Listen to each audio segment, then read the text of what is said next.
Hi friends, എല്ലാവർക്കും നമസ്കാരം. ഞാൻ ഗീതാജിയാണ്. അയോധ്യ വിശേഷങ്ങളുമായിട്ട് ഞാൻ വീണ്ടും എത്തിയിരിക്കുകയാണ്.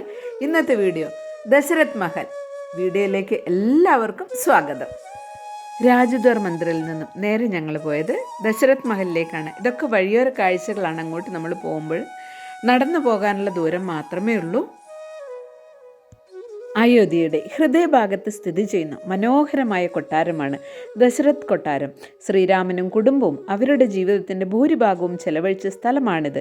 കൊട്ടാരത്തിനകത്ത് ശ്രീരാമൻ്റെയും ലക്ഷ്മണൻ്റെയും സീതാദേവിയുടെയും ഒരു ക്ഷേത്രമുണ്ട്. ഈ ദേവതകൾ ധർമ്മത്തെയും ധാർമ്മിക സമഗ്രതയെയും ഭക്തിയെയും പ്രതീകപ്പെടുത്തുന്നു.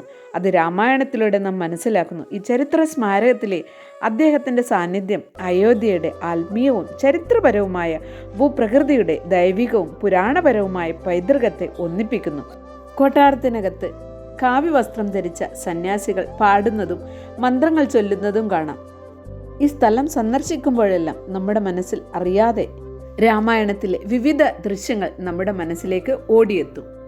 ദശരഥ രാജാവിൻ്റെ തലസ്ഥാനം അയോധ്യ ആയിരുന്നു.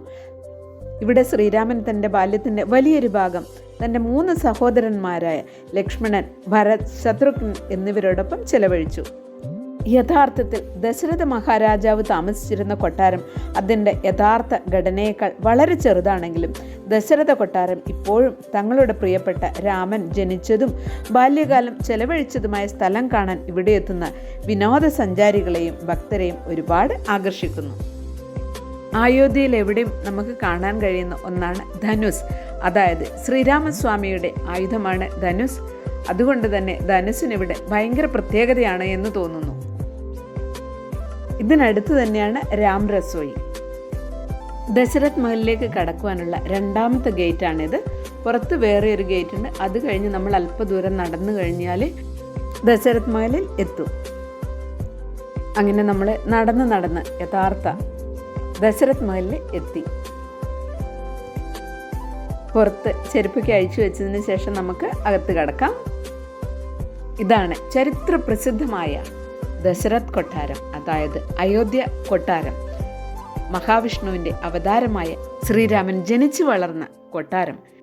ശ്രീരാമനെക്കുറിച്ചും അയോധ്യ രാജ്യത്തെക്കുറിച്ചും ദശരഥ മഹാരാജാവിനെക്കുറിച്ചും കേട്ടറിഞ്ഞ അറിവുകൾ മാത്രമേ ഉള്ളൂ. യഥാർത്ഥത്തിൽ ആദ്യമായിട്ടാണ് അതൊക്കെ സത്യമാണ് എന്ന് മനസ്സിലാക്കുവാൻ കഴിഞ്ഞത് ഈ കൊട്ടാരത്തിൽ എത്തിയതിനു ശേഷം. കൗസല്യ മാതാവിനോടൊപ്പമുള്ള ശ്രീരാമൻ്റെ ബാല്യകാല ചിത്രങ്ങൾ ഒരുപാട് ഭിത്തി നിറച്ചും കാണാമായിരുന്നു. ശ്രീരാമൻ ഓടിക്കളിച്ച കൊട്ടാരത്തിലൂടെ നടക്കുവാനും അവിടെ ഇരിക്കുവാനും അവിടെ ഇരുന്ന് അല്പം പ്രാർത്ഥിക്കുവാനും ഒക്കെ ഭാഗ്യമുണ്ടായി. ദശരഥ് മഹലിനുള്ളിൽ ദിവ്യമായ അന്തരീക്ഷത്തിൽ ഭക്തർ ശ്രീരാമനോട് പ്രാർത്ഥിക്കുന്നു. ദശരഥ് മഹലിൻ്റെ മുൻഭാഗം ഭക്തിയുടെയും ആദരവിൻ്റെയും മഹത്തായ പ്രതീകമായി നിലകൊള്ളുന്നു. ഇവിടെയെല്ലാം മുഴങ്ങി കേൾക്കുന്ന ഒരേ മന്ത്രമാണ് സീതാറാം സീതാറാം. അയോധ്യ രാജകൊട്ടാരം എല്ലാവരും കണ്ടല്ലോ. നിങ്ങൾക്ക് വീഡിയോ ഇഷ്ടപ്പെട്ട് കാണുമെന്ന് കരുതട്ടെ. ആദ്യമായിട്ടാണ് വീഡിയോ കാണുന്നതെങ്കിൽ മറക്കാതെ ചാനൽ സബ്സ്ക്രൈബ് ചെയ്യുമല്ലോ. നിങ്ങളുടെ വിലയേറിയ കമൻറ്റും ലൈക്കും ഷെയറും ഒക്കെ പ്രതീക്ഷിക്കുന്നു. ജയ് ശ്രീറാം.